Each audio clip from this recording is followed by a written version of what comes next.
to follow. The family of Nolan Wells has now taken to social media confirming his death. That is our top story. Has been found on Horn Island near where missing 18-year-old Nolan Wells went missing.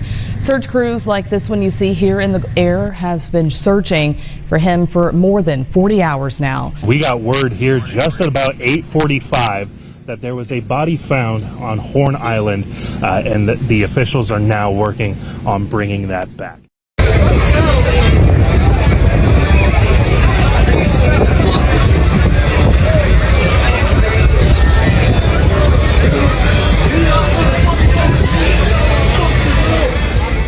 How well does anyone actually know the people they get on a boat with? What has to happen inside a group of friends for one of them to come home missing? And when a young man vanishes from an island, you can only leave by water. Who decides which version of that day becomes the truth? On the 4th of July, 2026, an 18-year-old stepped onto a strip of sand in the Gulf of Mexico, surrounded by hundreds of people. By sunset, the boat that carried him there was tied up on the mainland, and he was not on it. His phone made it back. He did not. 2 days later, a park ranger walking the water's edge found what an entire fleet of searchers had been praying they would not find. The official investigation is still open. The autopsy results are still pending. The internet has already written a dozen versions of this story, and almost all of them are guessing. But when you strip away the noise and line up only what has actually been documented, hour by hour, statement by statement, a timeline emerges that most people covering this case have never laid out properly. That timeline is what we're going to walk through today, because the real questions in this case are hiding in the gaps, and nobody has mapped those gaps the way we're about to. Before we go any further, if you want cases like this told carefully, with the facts checked and the victims kept at the center, do 2 quick things for me. Hit that like button so this story reaches more people, and subscribe to True Crime Vic, because we cover the cases everyone is talking about with the details everyone else skips. Now, let's start where every honest telling of this story has to start. Not with the boat, and not with the island, with the young man himself. Nolan Xavier Wells grew up in Ocean Springs, Mississippi, a small coastal city tucked along the Gulf, the kind of place where the water is part of daily life and high school football carries the weight of religion. And in that world, Nolan stood out. At 18 years old, he was 6'1" and 180 pounds, built like the wide receiver he was. He played football at Ocean Springs High School, and by the summer of 2026, he had finished his freshman year at Southwest Mississippi Community College in Summit, where he was a rising sophomore on the football team. On paper, that's an athlete's resume. But listen to how the adults in his life actually described him, because this is where the picture sharpens. His high school head coach, Jake Bramlett, said Nolan was the kind of son, teammate, friend, and student that every coach hopes to have in a program. He said Nolan was so much more than an outstanding football player, that he carried himself with humility, treated others with respect, worked hard, and led by example. He said his character spoke louder than his accomplishments. The president of his college, Dr. J. Stephen Bishop, called him an exemplary student, athlete, friend, and teammate, a well-respected young man who was popular among students, faculty, and staff alike. These are not generic condolences. These are 2 institutions, a high school program and a college campus, describing the same person in the same terms. Steady, humble, loved. At home, that love ran even deeper. His mother, Christine Wansley, and his father, Elmore Wansley, raised him in Ocean Springs, and his grandfather, Christopher Wells Sr., was a constant presence in his corner. Christine would later put her son's spirit into words that have since traveled across the country. She said Nolan was a special soul, that God took his time creating him, that he was always willing to cheer people up and lift them higher. Hold on to that sentence, because everything that follows has to be measured against it. This was not a young man drifting through life. His future had a schedule. Southwest Mississippi Community College confirmed that teammates would be returning to campus that very Monday, July 6th. Nolan's sophomore season was days away. His life was pointed forward, toward practice fields and business classes and a family waiting to watch him play. And that is precisely what makes the geography of what happened next so hard to sit with. Because the last place Nolan Wells was ever confirmed alive is a place with no roads home. Horn Island sits roughly 10 miles south of Pascagoula, off the Mississippi Gulf Coast, a long, narrow barrier island that belongs to the Gulf Islands National Seashore. It is, by any honest description, beautiful. White sand, open water, untouched dunes. It is also, by design, cut off. According to the National Park Service, the island can only be reached by private boat. There are no bridges connecting it to the mainland. There are no ferries running a schedule. There are no roads, no stores, no lifeguard stations, no infrastructure of any kind waiting for you when things go wrong. Every single person who sets foot on Horn Island arrives tethered to one thing, the vessel that brought them and the people operating it. Step off that boat, and your entire connection to the mainland is a promise that when the day ends, someone will count heads before the anchor comes up. On a normal weekend, that arrangement works fine. But the 4th of July on the Mississippi Barrier Islands is not a normal weekend. Holiday crowds turn the shallows into a floating city. Boats anchor side by side along the shoreline. Music competing with engine noise. Groups wading between vessels. Strangers mixing with friends. Parties merging and separating with the tide. In a crowd like that, losing track of someone for 20 minutes is easy. It happens constantly. And usually it means nothing, because eventually the sun starts dropping, the boats start loading up, and everyone ends up back where they belong. The entire system rests on one unwritten rule that every coastal family understands. Whoever you carry out across that water, you carry back. There is no other way off, which means that when someone doesn't come back from Horn Island, the first question is never where did he go. The first question is who left. And what did they believe when they did? Saturday, July 4th, 2026. Nolan headed out to Horn Island by boat with a group of friends to celebrate the holiday. His mother, Christine, posted photos of the group on Facebook that day, pictures of her son out on the water in the summer sun, images that within 48 hours would be circulating for the most painful reason imaginable. Out at the island, the day unfolded. The way holiday trips do. Crowds, heat, water. And then we reach the single most important timestamp in this entire case. The moment every investigator, every search team, and every news report has anchored itself to. 3 o'clock in the afternoon. According to the Jackson County Sheriff's Department, that is when Nolan Wells was last seen, on Horn Island, wearing blue swim trunks, sunglasses, and no shirt. And the department was careful about this detail. Early descriptions had said black shorts, and the sheriff's office issued a correction, blue, not black.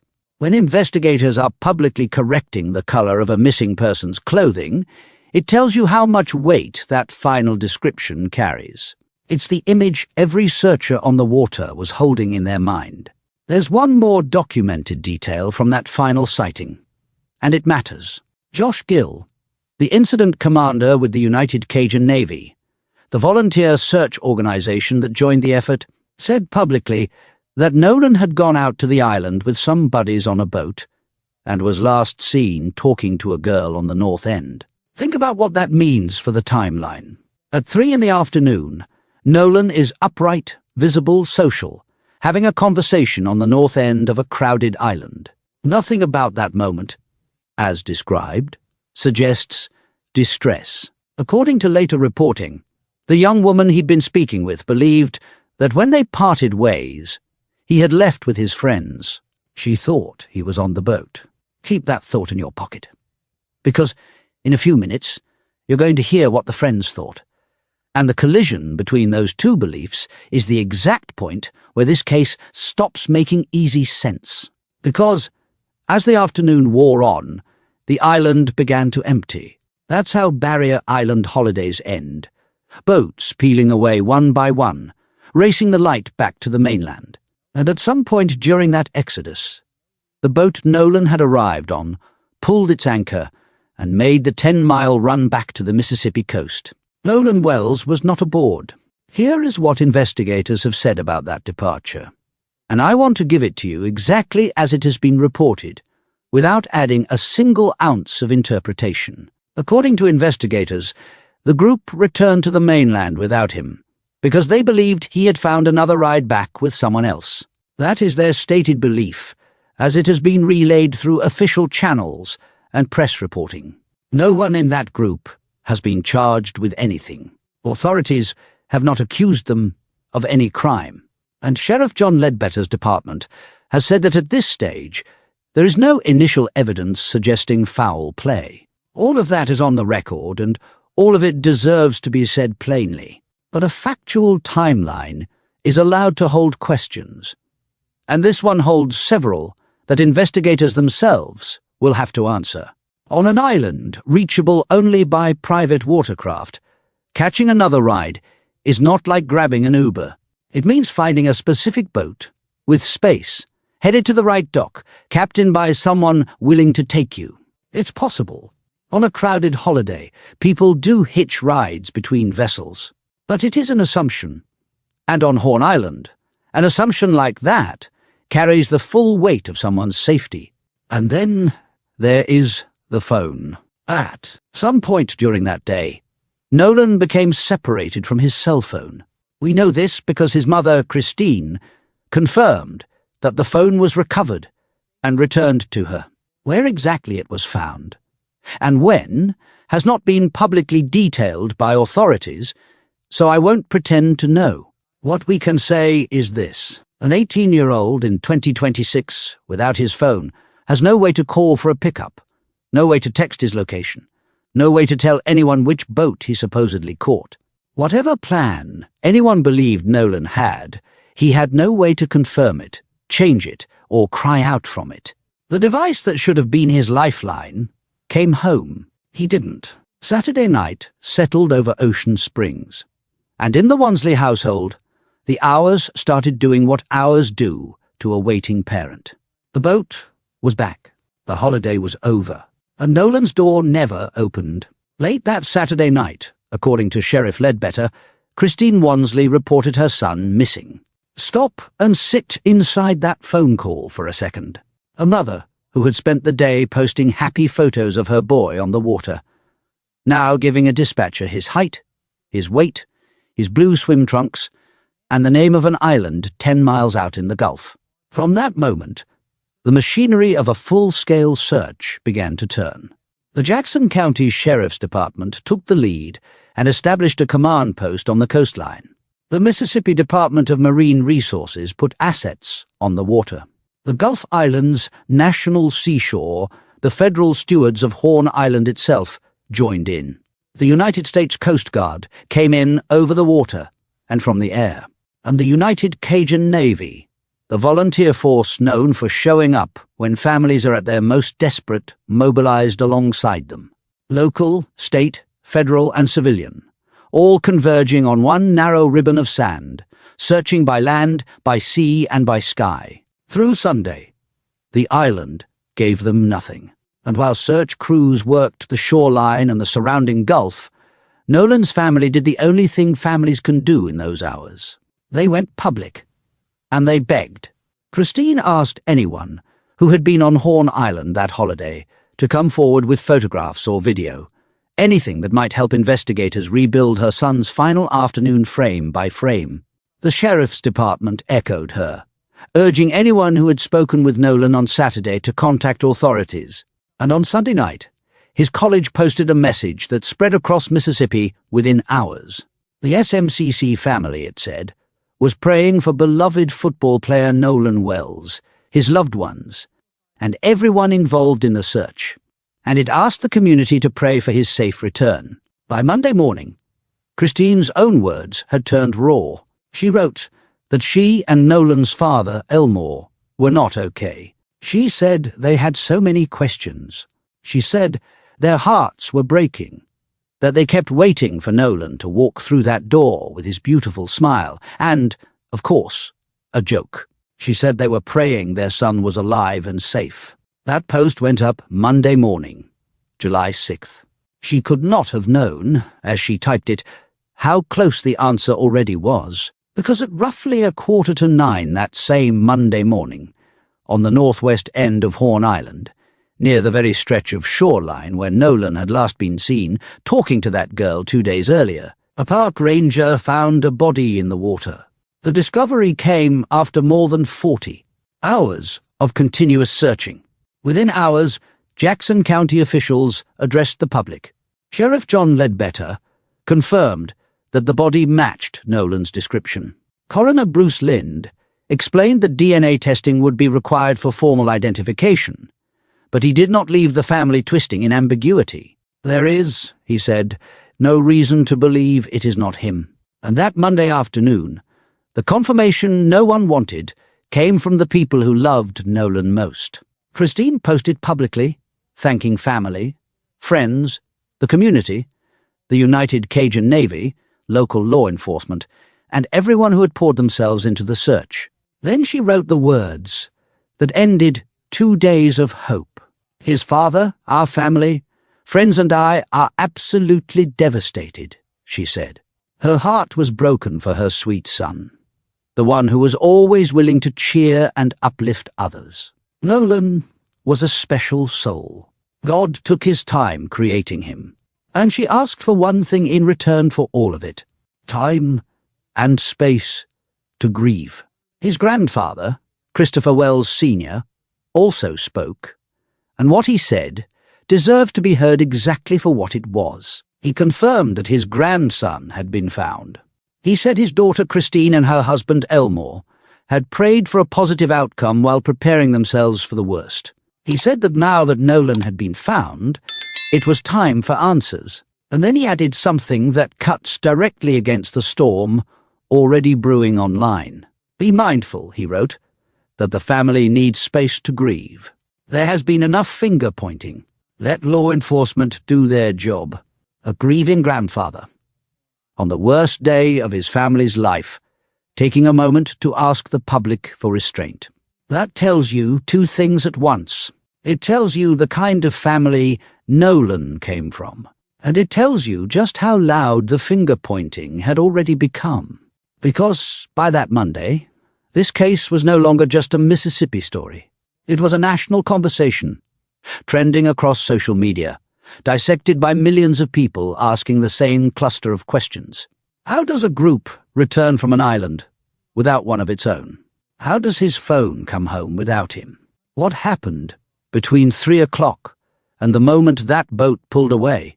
Sheriff Ledbetter has offered one early finding, saying there was currently no indication of drug or alcohol use, while making clear that the coroner would have more information after the full investigation and toxicology report, which means that as of right now, the two documents that will define this case, the autopsy and the toxicology results, are still pending. The cause of Nolan's death has not been announced. The manner of his death has not been announced.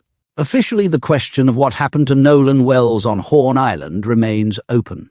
And into that silence, the internet has rushed with theories, accusations, and assumptions, some of them touching on painful history that we are going to address head-on, carefully and factually, because it has become part of this story, whether anyone likes it or not. We walk through what happened after the discovery, the details of those 40 hours of searching, what officials have and have not said about the condition and location of the recovery, the firestorm that erupted online, why so many people connected this case to Older, wounds, and what voices on every side of that debate actually said.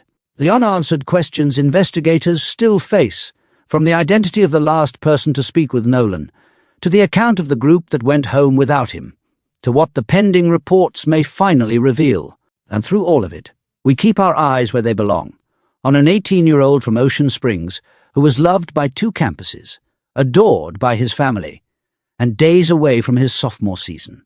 If you want the rest of this story told the same way, facts first, no reckless speculation, and Nolan at the center. Make sure you're subscribed to True Crime Vic with notifications on, and hit that like button, because it genuinely helps this case reach people who may know something. Drop a comment below, and tell me where you're watching from. And tell me the one question about this timeline you most want answered. I read every single one. Part 2 is coming, and the questions only get harder from here. Until then, hold your people close. Count every head before the anchor comes up, and never assume someone else is bringing your friend home. Somewhere around midnight, in the first minutes of July 5th, a phone rang at the Jackson County Sheriff's Department. On the other end was Christine Wansley, and the words she had to say out loud for the first time were the words no parent ever rehearses. My son went to Horn Island this morning. The boat came back. He didn't. Welcome back to part 2 of the Nolan Wells case. When we left off, an 18-year-old with a packed schedule and a sophomore football season days away had vanished from a barrier island 10 miles out in the Gulf of Mexico. His phone recovered without him, his family staring at a door that never opened. What happened over the following 60 hours would split into 2 parallel stories. One unfolded on the water, methodical and exhausting, run by professionals reading tides and terrain. The other unfolded online, fast and furious, run by millions of strangers reading between the lines. Both stories were chasing the same boy. Only one of them was equipped to actually find him. And when those 2 stories finally collided on a Monday morning shoreline, what the evidence began to say sounded very different from what the internet had already decided. If you want to understand this case as it actually stands, not as the algorithm sold it, stay with me, because we're about to separate the documented record from the noise, piece by piece.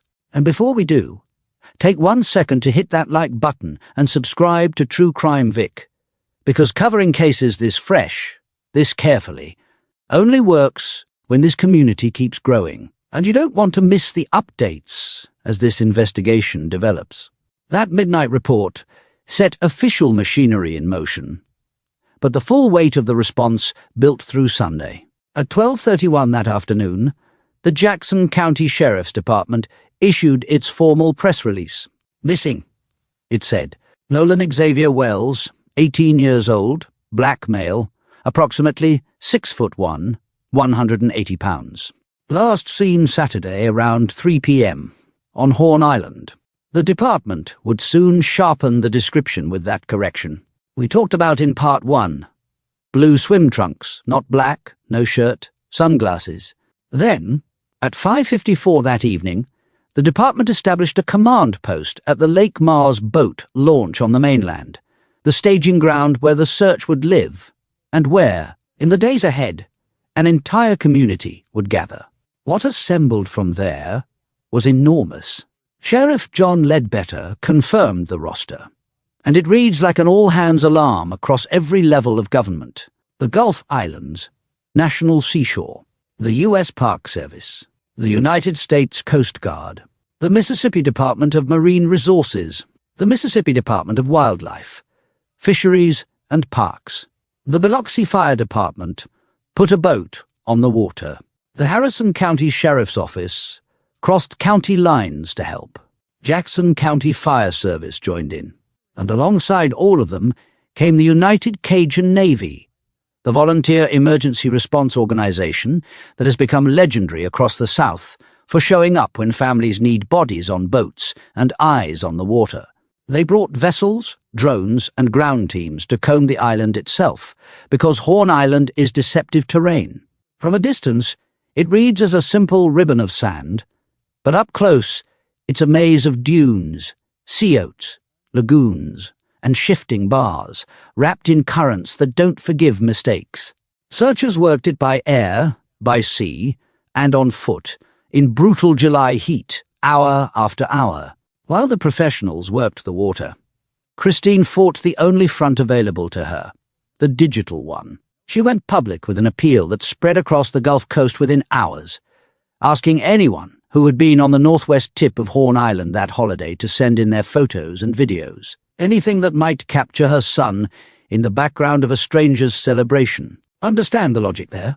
Hundreds of people had been on that island with cameras in their pockets. Somewhere in all that holiday footage might sit the frame that showed where Nolan went after 3 o'clock. It was smart, it was desperate, and it was heartbreaking. And in the middle of that plea, Christine had to do something no searching mother should ever have to do. She warned the public about fraudulent fundraising campaigns that had popped up online, scammers exploiting her missing son's name while he was still out there. A real fund, started by a family friend, would eventually raise more than $14,000 in genuine support. But the fakes were a preview of something larger. The internet had found this case, and the internet was about to take it somewhere the family never asked it to go. Law enforcement, meanwhile, needed the public's memory. So the authorities released photography from the day of the disappearance. An image of Nolan in the shallows in those blue trunks and sunglasses. And here is where this case caught fire. According to reporting on the images that circulated, the day of photos released through official channels had been cropped, edited so that the white males who appeared alongside Nolan in the original pictures were excluded from the public version. Now let me give you both sides of this fairly, because this single editing decision became the fault line of the entire national story. On one hand, withholding the identities of private individuals who have not been accused of any crime is a common standard practice in American law enforcement. Nobody in that group has been charged with anything. No official has publicly accused them of wrongdoing. There are legitimate procedural reasons an agency crops a photo.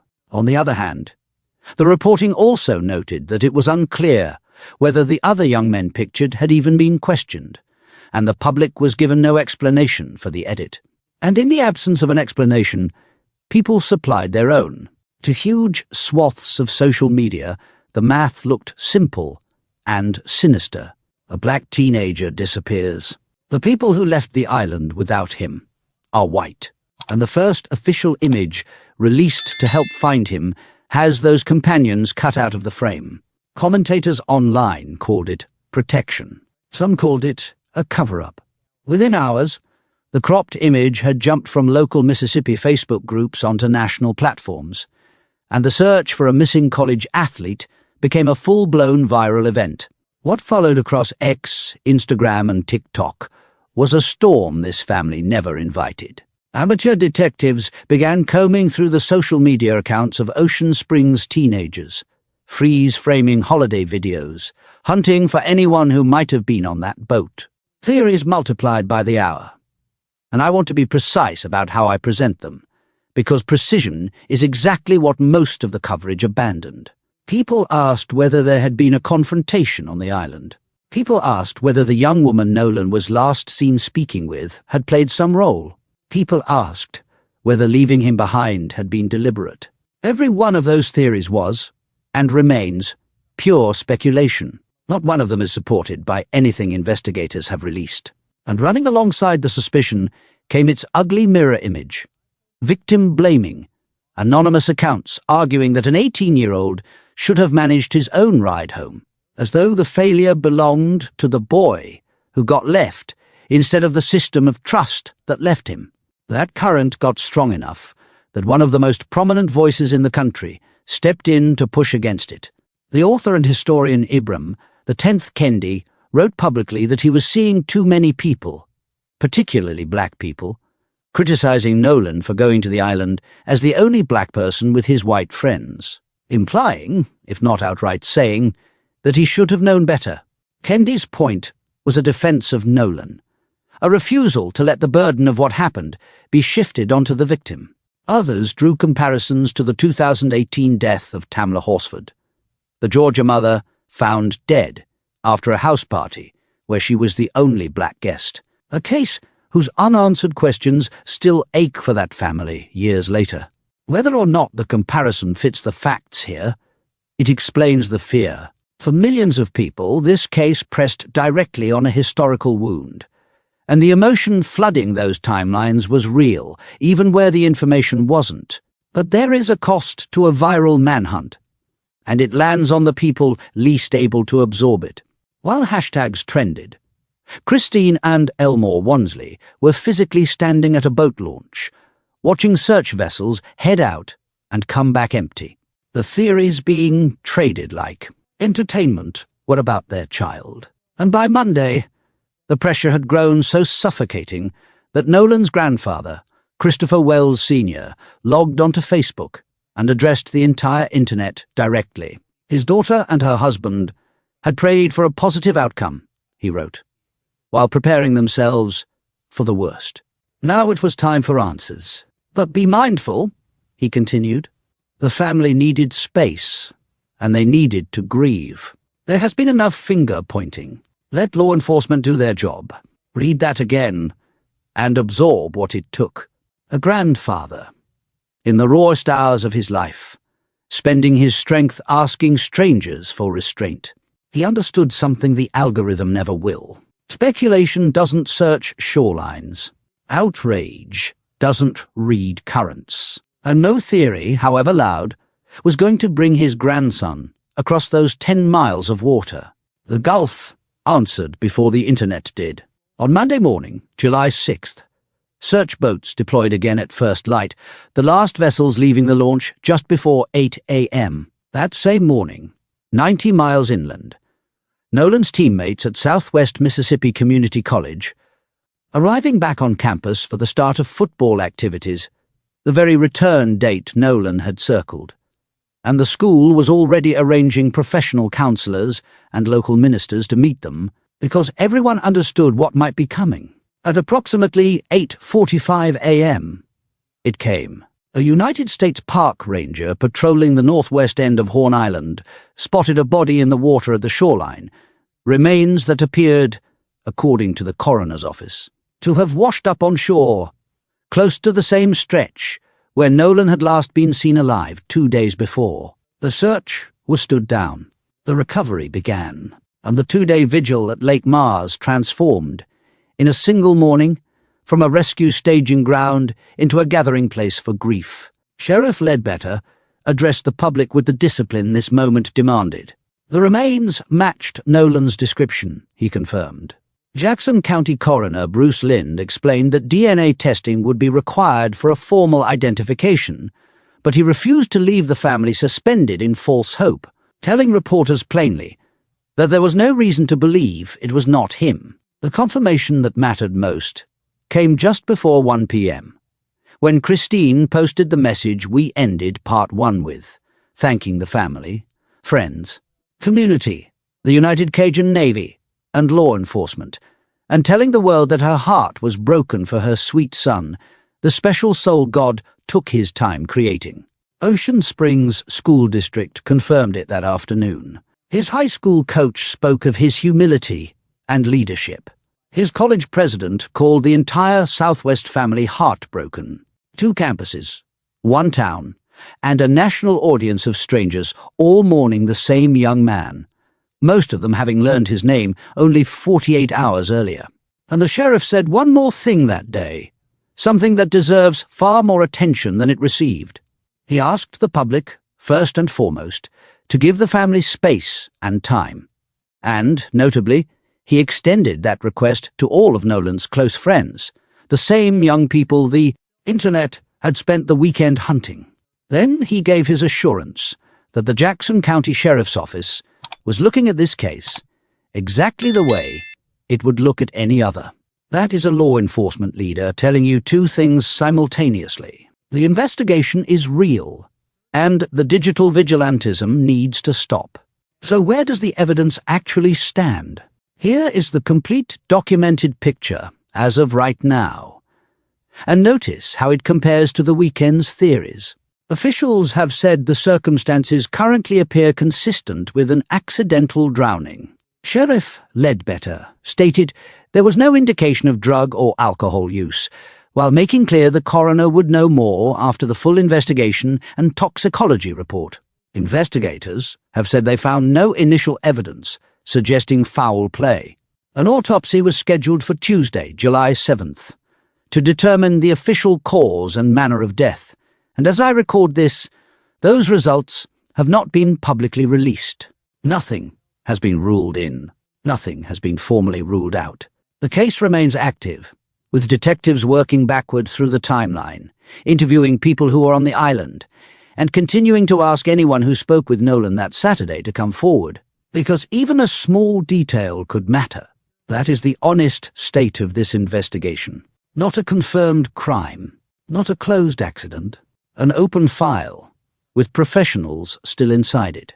But acknowledging what the evidence currently suggests does not erase the legitimate questions, and it's the investigators themselves who still have to answer them.